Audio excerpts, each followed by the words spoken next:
Mga kaparikoy, magandang gabi po sa inyo. Ayun, ito po, may isi-share ako sa inyo. Mahina ba kayo pagdating sa partner nyo? Ayan, ito na ang kasagutan sa mga problema nyo.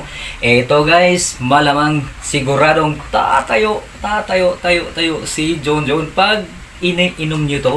Ito po ang robust. Ito po, matibay at sulit.